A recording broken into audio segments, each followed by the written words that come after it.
ನಮಸ್ತೆ ಸ್ನೇಹಿತರೆ, ಇವತ್ತು ನಾವು ದ್ವಿತೀಯ BA ಸಮಾಜಶಾಸ್ತ್ರ ಭಾರತೀಯ ಸಮಾಜ ಅಧ್ಯಯನದಲ್ಲಿ ಪರೀಕ್ಷಾ ತಯಾರಿ ಅಭ್ಯಾಸವನ್ನು ಆರಂಭದಿಂದ ಮಾಡ್ತಾ ಹೋಗುವ. ಈಗಾಗಲೇ ಕೆಲವೊಂದಷ್ಟು ಮುಖ್ಯವಾದ ಪ್ರಶ್ನೆಗಳು ಯಾವುದು ಅಂತ ನಿಮಗೆ ತಿಳಿಸಿದ್ದೆ.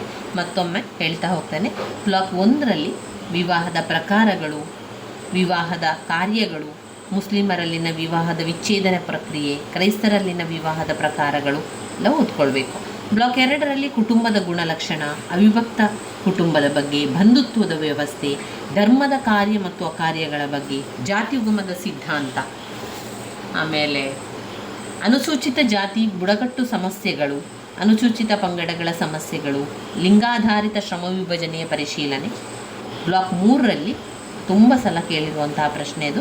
ಬ್ಲಾಕ್ 4ರಲ್ಲಿ ಭಾರತದಲ್ಲಿ ಮಹಿಳಾ ಚಳವಳಿ, ವಿವಿಧ ಘಟ್ಟಗಳು ಮತ್ತು ಪ್ರಮುಖ ವಿಚಾರಗಳು, ಮಹಿಳೆಯರ ಅಂತಸ್ತು ಮತ್ತು ವಿವಾಹಕ್ಕೆ ಸಂಬಂಧಿಸಿದಂತೆ ಸ್ವಾತಂತ್ರ್ಯ ಪೂರ್ವ ಮತ್ತು ಸ್ವಾತಂತ್ರ್ಯ ನಂತರದ ಭಾರತದಲ್ಲಿನ ಶಾಸನಾತ್ಮಕ ಕ್ರಮಗಳು, ಜಾಗತೀಕರಣದ ಅರ್ಥ, ಭಾರತ ಮತ್ತು ಕರ್ನಾಟಕದಲ್ಲಿ ಹಿಂದುಳಿದ ವರ್ಗಗಳ ಚಳುವಳಿಗಳು. 15 ಅಂಕಕ್ಕೆ ಹಲವು ಬಾರಿ ಕೇಳಿರುವಂತಹ ಪ್ರಶ್ನೆ.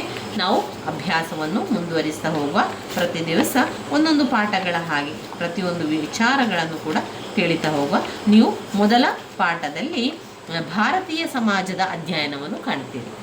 ಭಾರತೀಯ ಸಮಾಜದ ಅಧ್ಯಯನದ ಕುರಿತಂತೆ ಹಿಂದೂ ಧರ್ಮದ ಮೂಲಭೂತ ತತ್ವಗಳನ್ನು ನಾವು ಈ ಪಾಠದಲ್ಲಿ ತಿಳ್ಕೊಳ್ಬೇಕಾಗ್ತದೆ. ಹಿಂದೂ ಧರ್ಮದ ಮೂಲಭೂತ ತತ್ವಗಳು ಯಾವುದೆಲ್ಲ? ಹಿಂದೂ ಧರ್ಮದ ಮೂಲಭೂತ ತತ್ವಗಳು ಅಂತ ಹೇಳಿದರೆ, ಹಿಂದೂ ಪದ, ಮೂಲಭೂತ ತತ್ವಗಳು, ಹಿಂದೂ ಧರ್ಮದ ನೆಲೆಕಟ್ಟು, ಸ್ಮೃತಿಗಳು ಹಾಗೂ ಶ್ರುತಿಗಳು, ವೇದಗಳು, ಉಪನಿಷತ್ತುಗಳು, ಭಗವದ್ಗೀತೆ, ಪುರುಷಾರ್ಥಗಳು, ಅದರಲ್ಲಿ ಧರ್ಮ, ಅರ್ಥ, ಕಾಮ, ಮೋಕ್ಷ ಎನ್ನುವಂತಹ 4 ಪುರುಷಾರ್ಥಗಳನ್ನು ಕಾಣಬಹುದು. ಇದೆಲ್ಲ ಕೂಡ ಹಿಂದೂ ಧರ್ಮದ ಮೂಲಭೂತ ತತ್ವಗಳಾಗಿದೆ. ಇದರಲ್ಲಿ ನಾವು ಓದಬೇಕಾಗಿರುವಂಥದ್ದು ಮುಖ್ಯವಾದಂತಹ ಪ್ರಶ್ನೆ, ಸ್ಮೃತಿಗಳು ಮತ್ತು ಶ್ರುತಿಗಳು. ಹಿಂದೂ ನೀತಿ ನಿಯಮಗಳ ಸಂಹಿತೆಯು ವಿಶದವಾಗಿದೆ. ಸಮಾಜದಲ್ಲಿನ ಸೂಕ್ತ ಸಾಮಾಜಿಕ ನಡವಳಿಕೆಯನ್ನು ನಿರ್ಬಂಧಿಸಲಿಕ್ಕೆ ಇದು ಮಾರ್ಗದರ್ಶಿಯಾಗಿದೆ. ಸ್ಮೃತಿ ಹಾಗೂ ಶ್ರುತಿಗಳು ಜೊತೆಗೂಡಿದಾಗ ಧರ್ಮಶಾಸ್ತ್ರಗಳು ಎಂದು ತಿಳಿಯಬಹುದಾಗಿದೆ. ಮನು, ಯಜ್ಞವಲ್ಯ, ಗೌತಮ, ಜೈಮಿನಿ, ಕಪಿಲ, ನಾರದ ಹಾಗೂ ಪರಾಶರರಂತಹ ಪ್ರಜ್ಞಾ ಹಿಂದೂ ಸಂತರಿಂದ ಇವುಗಳು ರಚನೆಗೊಂಡಿದೆ. ಇವರಲ್ಲಿ ಕೆಲವರ ಬರವಣಿಗೆಗಳಲ್ಲಿನ ನಿರೂಪಣೆಗಳಲ್ಲಿ ನಂತರ ಕಠಿಣತೆಯನ್ನು ಹೇರಿರುವುದರಿಂದಾಗಿ ಹಿಂದೂ ಸಮಾಜದ ಮುಂದಿನ ಪೀಳಿಗೆಯವರೆಗೆ ಸಮಸ್ಯೆ ಸೃಷ್ಟಿಯಾಯಿತು. ಸಮಾಜದ ಮಹಿಳೆಯರು ಹಾಗೂ ದುರ್ಬಲ ವರ್ಗದವರು ದಮನಗೊಂಡಿರುವುದಕ್ಕೆ ಕಾರಣವಾಗಿ ಮನುಸ್ಮೃತಿಯನ್ನು ಆಗಿಂದಾಗೆ ಉದ್ಗರಿಸಲಾಯಿತು.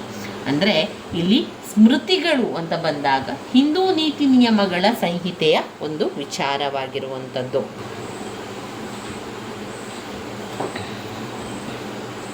ಇಲ್ಲಿ ಸ್ಮೃತಿಗಳು ಮತ್ತು ಶ್ರುತಿಗಳು ಅದೆರಡೂ ಕೂಡ ಒಟ್ಟಿಗೆ ಆದಾಗ ಮಾತ್ರ ಅದನ್ನು ಧರ್ಮಶಾಸ್ತ್ರಗಳು ಅಂತ ತಿಳಿಯುವಂಥದ್ದು.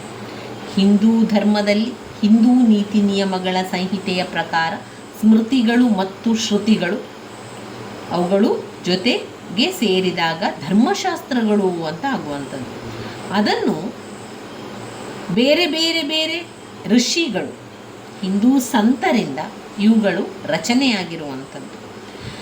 ಇದರಲ್ಲಿ ಕೆಲವೊಂದು ವಿಚಾರಗಳು ಬರವಣಿಗೆ ರೂಪದಲ್ಲಿ ಮಾಡಿಕೊಂಡ್ರೆ, ಇನ್ನು ಕೆಲವು ವಿಚಾರಗಳನ್ನು ನಿರೂಪಣೆಯ ಮೂಲಕ ಅಥವಾ ಬಾಯ್ದೆರೆಯ ಮೂಲಕ ತಿಳಿಸಿರುವಂಥದ್ದು. ಹಿಂದೂ ಸಮಾಜದ ಮುಂದಿನ ಪೀಳಿಗೆಯವರೆಗೆ ಸಮಸ್ಯೆ ಸೃಷ್ಟಿಯಾಯಿತು.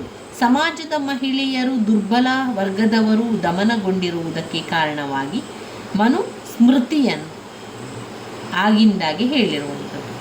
ಇದರಲ್ಲಿ ವೇದಗಳು, ಅದಾದ ಮೇಲೆ ಉಪನಿಷತ್ತುಗಳು, ಭಗವದ್ಗೀತೆ ಇದೆಲ್ಲ ಕೂಡ ಇರುವಂಥದ್ದನ್ನು ಕಾಣ್ಬೋದು.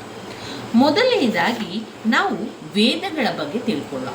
ವೇದಗಳ ಬಗ್ಗೆ ಹಲವು ಬಾರಿ 5 ಅಂಕಕ್ಕೆ ಕೇಳಿರುವಂತಹ ಪ್ರಶ್ನೆ. ಇದೆಲ್ಲ ಸ್ಮೃತಿಗಳು ಮತ್ತು ಶ್ರುತಿಗಳು ಕೂಡ 5 ಅಂಕಕ್ಕೆ ಬರುವಂತಹ ಪ್ರಶ್ನೆ. ವೇದಗಳು ಕೂಡ 5 ಅಂಕಕ್ಕೆ ಕೇಳುವಂತಹ ಪ್ರಶ್ನೆ. 5000 ವರ್ಷಗಳಿಗೆ ಇಂತಲೂ ಹಿಂದೆ ಅಸ್ತಿತ್ವದಲ್ಲಿದ್ದ ಹಾಗೆ ಪುರಾತನ ಭಾರತೀಯ ನಾಗರಿಕತೆಯ ವಿಚಾರವನ್ನು ಪಡೆದುಕೊಳ್ಳಲಿಕ್ಕೆ ವೇದಗಳು ಮಾತ್ರ ಇದನ್ನು ಪಡೆದುಕೊಳ್ಳಲಿಕ್ಕೆ ಸಾಕ್ಷಿ ಅಥವಾ ಸಾಹಿತ್ಯಾತ್ಮಕ ಮೂಲ ಆಗಿರುವಂಥದ್ದು. ಹಾಗಾಗಿ ಸಮಾಜಶಾಸ್ತ್ರಜ್ಞರು ಪುರಾತನ ಭಾರತೀಯ ನಾಗರಿಕತೆಯನ್ನು ವೇದ ಹಾಗೂ ವೇದೋತ್ತರ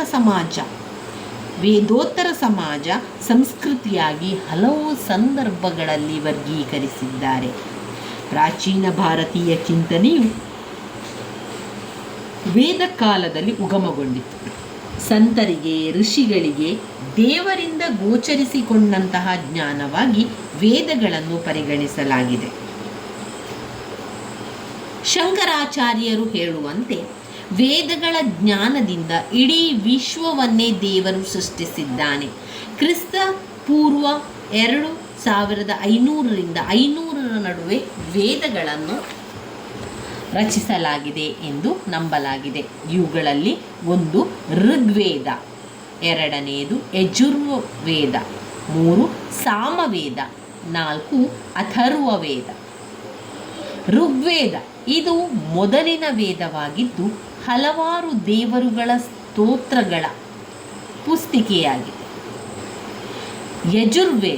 ಯಜುರ್ವೇದ ಎನ್ನುವಂಥದ್ದು ಯಾಗಗಳು ಮತ್ತು ಯಜ್ಞಗಳನ್ನು ನೆರವೇರಿಸುವುದಕ್ಕಾಗಿ ಇರುವಂತಹ ಒಂದು ಮಾರ್ಗದರ್ಶಿಯಾಗಿರುವಂಥದ್ದು. ಸಾಮವೇದ ಎನ್ನುವಂಥದ್ದು ಕೆಲವು ಸಂದರ್ಭಗಳಲ್ಲಿ ಸಂಗೀತ ವೇದವೆಂದು ಕರೆಯಲಾಗುವ ಸಾಮವೇದವು ಸುಮಧುರವಾದ ರೀತಿಯಲ್ಲಿ ದೇವರಿಗೆ ಸ್ತುತಿಸಲು ಹಾಡುವ ಸ್ತೋತ್ರಗಳ ಸಂಗ್ರಹವಾಗಿದೆ. ಇನ್ನು ಅಥರ್ವವೇದ, ಆರ್ಯರ ಸಾಮಾಜಿಕ ಅಥರ್ವವೇದವು ಹೆಚ್ಚಿನ ಮಾಹಿತಿ ನೀಡುವುದರಿಂದ ಇದು ವಿವಾಹ ವ್ಯವಸ್ಥೆ, ಶವ ಸಂಸ್ಕಾರ, ಗೃಹ ನಿರ್ಮಾಣ, ಕಾಯಿಲೆ, ಔಷಧಿಯ ವಿವಿಧ ವಿಧಗಳು, ರಾಜನ ಆಯ್ಕೆಯನ್ನು ಹೇಗೆ ಮಾಡುವುದು ಎಂಬುದರ ಬಗ್ಗೆ ಬೆಳಕನ್ನು ಚೆಲ್ಲುತ್ತದೆ. ಇನ್ನು ಬರುವಂಥದ್ದು ಉಪನಿಷತ್ತುಗಳು.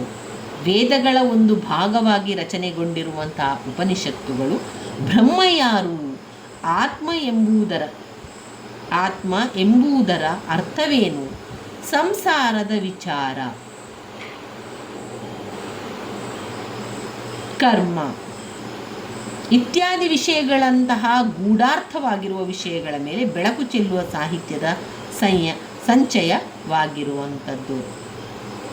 ಸಾಮವೇದ ಕೆಲವು ಸಂದರ್ಭಗಳಲ್ಲಿ ಸಂಗೀತ ವೇದವೆಂದು ಕರೆಯಲಾಗುತ್ತದೆ. ಸಾಮವೇದವು ಸುಮಧುರವಾದ ರೀತಿಯಲ್ಲಿ ದೇವರಿಗೆ ಸ್ತುತಿಸಲು ಹಾಡುವ ಸ್ತೋತ್ರಗಳ ಸಂಗ್ರಹವಾಗಿದೆ. ಇನ್ನು ನೆಕ್ಸ್ಟ್ ಪಾಯಿಂಟ್, ಅಥರ್ವವೇದ ಎನ್ನುವಂಥದ್ದು ಆರ್ಯರ ಸಾಮಾಜಿಕ ಅಥರ್ವವೇದವು ಹೆಚ್ಚಿನ ಮಾಹಿತಿ ನೀಡುವುದರಿಂದ ಇದು ಬೇರೆ ಬೇರೆ ರೀತಿಯಂತಹ ಕಾಯಿಲೆ, ಗೃಹ ನಿರ್ಮಾಣ, ಔಷಧಿಯ ವಿವಿಧ ವಿಧಗಳು, ರಾಜನ ಆಯ್ಕೆಯನ್ನು ಹೇಗೆ ಮಾಡುವುದು ಎಂಬುದನ್ನು ತಿಳಿಸ್ತದೆ. ಇನ್ನು ಉಪನಿಷತ್ತುಗಳು ವೇದಗಳ ಒಂದು ಭಾಗವೇ ಉಪನಿಷತ್ತು. ವೇದಗಳ ಒಂದು ಭಾಗವಾಗಿ ಉಪನಿಷತ್ತುಗಳು ರಚನೆಗೊಂಡಿರುವಂಥದ್ದು. ಬ್ರಹ್ಮ ಯಾರು, ಆತ್ಮ ಎಂಬುದರ ಅರ್ಥವೇನು, ಸಂಸಾರದ ವಿಚಾರ, ಕರ್ಮ ಇತ್ಯಾದಿ ವಿಷಯಗಳಂತಹ ಒಂದು ಗೂಢ ಅರ್ಥವಾಗಿರುವ ವಿಷಯಗಳ ಮೇಲೆ ಬೆಳಕು ಚೆಲ್ಲುವ ಸಾಹಿತ್ಯದ ಸಂಚಯವಾಗಿದೆ. ಹಿಂದೂ ಧರ್ಮದ ನಿಜವಾದ ಆಧಾರವಾಗಿ ಉಪನಿಷತ್ತುಗಳನ್ನು ಪರಿಗಣಿಸಲಾಗಿದೆ ಹಾಗೂ ವೇದಗಳ ಸಂಕ್ಷಿಪ್ತ ಭಾಗವಾಗಿ ರಚನೆಗೊಂಡಿದೆ. ಹಾಗಾಗಿ ಉಪನಿಷತ್ತುಗಳನ್ನು ವೇದಾಂತವೆಂದು ಕರೆಯಲಾಗುತ್ತದೆ. ಇನ್ನು ಭಗವದ್ಗೀತೆ ಶ್ರೀಕೃಷ್ಣನ ಉಪದೇಶದ ಭಾಗವಾಗಿ ಅಥವಾ ಮಹಾಕಾವ್ಯ ಮಹಾಭಾರತದಲ್ಲಿನ ರಣರಂಗದಲ್ಲಿ ಅರ್ಜುನನಿಗೆ ಶ್ರೀಕೃಷ್ಣನು ನೀಡಿದ ಉಪದೇಶದ ಭಾಗವಾಗಿ ಭಗವದ್ಗೀತವನ್ನು ರಚಿಸಲಾಗಿದೆ. ಉಪನಿಷತ್ತುಗಳ ಮಾದರಿಯಲ್ಲಿಯೇ ಹಿಂದೂ ದಾರ್ಶನಿಕತೆಯ ಮತ್ತೊಂದು ಮೂಲವಾಗಿ ಈ ಪವಿತ್ರ ಗ್ರಂಥವನ್ನು ಪರಿಗಣಿಸಲಾಗಿದೆ. ಇದು ಇಬ್ಬರು ಮಹಾಚೇತನಗಳ ನಡುವಣ ಒಂದು ಪದ್ಯ ರೂಪದಲ್ಲಿನ ಸಂಭಾಷಣೆಯ ಭಾಗವಾಗಿದೆ. ಹಿಂದೂ ಧರ್ಮದ ಹಾಗೂ ನೀತಿ ಶಾಸ್ತ್ರದ ಆಧಾರಗಳನ್ನು ಇದು ರೂಪಿಸಿದೆ.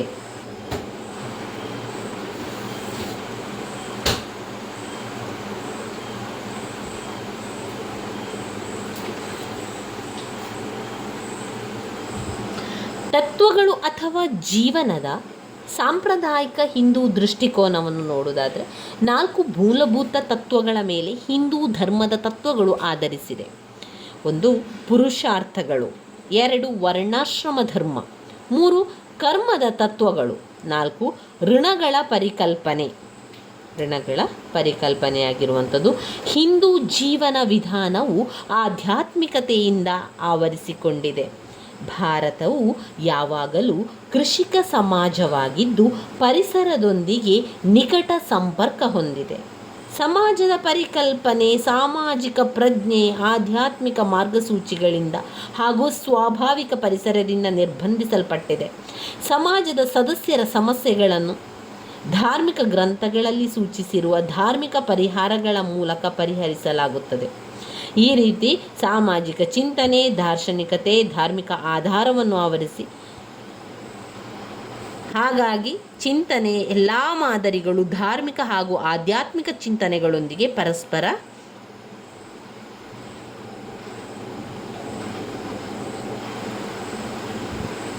ಇವುಗಳು ಪರಸ್ಪರ ಬೆರೆಸಿಕೊಂಡಿವೆ ಎನ್ನುವಂಥದ್ದನ್ನು ಕಾಣ್ಬೋದು. ನಾವು ಮುಂದಿನ ವಿಡಿಯೋದಲ್ಲಿ ಪುರುಷಾರ್ಥಗಳ ಬಗ್ಗೆ ಸಂಪೂರ್ಣವಾಗಿ ತಿಳ್ಕೊಳ್ಳುವ. ಪ್ರತಿ ದಿವಸ ಸ್ವಲ್ಪನೇ ಎಲ್ಲವನ್ನು ಕೂಡ ನೋಡ್ಕೊಳ್ತಾ ಬರುವ. ನೀವು ಇದರಲ್ಲಿ ಸ್ಮೃತಿಗಳು ಮತ್ತು ಶ್ರುತಿಗಳ ಬಗ್ಗೆ ಸರಿಯಾಗಿ ತಿಳ್ಕೊಳ್ಬೇಕು. 5 ಅಂಕಕ್ಕೆ ಹಲವು ಬಾರಿ ಬಂದಿರುವಂಥ ಪ್ರಶ್ನೆ. ಅದೇ ರೀತಿ ಉಪನಿಷತ್ತು, ಭಗವದ್ಗೀತೆ ಇವುಗಳ ಬಗ್ಗೆ ವಿಚಾರ ಸ್ವಲ್ಪ ನಿಮಗೆ ಗೊತ್ತಿದ್ದರೆ ನಿಮಗೆ 5 ಅಂಕದ ಪ್ರಶ್ನೆ ಬಂದಾಗ 1-1.5 ಪುಟದಷ್ಟು ಬರೀಲಿಕ್ಕೆ ತುಂಬಾ ಸಹಾಯಕವಾಗುವಂತಹ ಪ್ರಶ್ನೆಯಾಗಿದೆ. ನಾವು ಹಿಂದೂ ಧರ್ಮದ ಮೂಲಭೂತ ತತ್ವಗಳನ್ನು ತಿಳ್ಕೊಂಡೆವು. ಮೂಲಭೂತ ತತ್ವ, ಆಮೇಲೆ ಹಿಂದೂ ಧರ್ಮದ ನೆಲೆಗಟ್ಟು, ಸ್ಮೃತಿಗಳು, ಶ್ರುತಿಗಳು, ಆಮೇಲೆ ವೇದಗಳು, ಉಪನಿಷತ್ತುಗಳು, ಭಗವದ್ಗೀತೆ, ಪುರುಷಾರ್ಥಗಳು, ಧರ್ಮ, ಅರ್ಥ, ಕಾಮ, ಆಶ್ರಮ, ಧರ್ಮ, ಬ್ರಹ್ಮಚರ್ಯಾಶ್ರಮ, ಗೃಹಸ್ಥಾಶ್ರಮ, ರಾಜಪ್ರಸ್ಥಾಶ್ರಮ, ಸನ್ಯಾಸಾಶ್ರಮ ಎನ್ನುವಂತಹ ಬೇರೆ ಬೇರೆ ಇದನ್ನು ನಾವು ಕಾಣ್ಬೋದಾಗಿದೆ. ಅದನ್ನು ನಾವು ಮುಂದಿನ ವಿಡಿಯೋದಲ್ಲಿ ತಿಳ್ಕೊಳ್ಳುವ ಸ್ನೇಹಿತರೆ. ಇದರಲ್ಲಿ ಸ್ಮೃತಿಗಳು ಮತ್ತು ಶ್ರುತಿಗಳನ್ನು ನೀವು ಚೆನ್ನಾಗಿ ಕಲಿತ್ಕೊಳ್ಬೇಕು. ಹಲವು ಬಾರಿ ಕೇಳಿರುವಂತಹ ಪ್ರಶ್ನೆಯಾಗಿದೆ.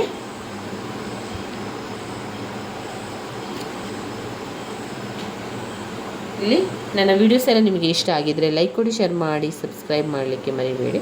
ಧನ್ಯವಾದಗಳು ಸ್ನೇಹಿತರೆ.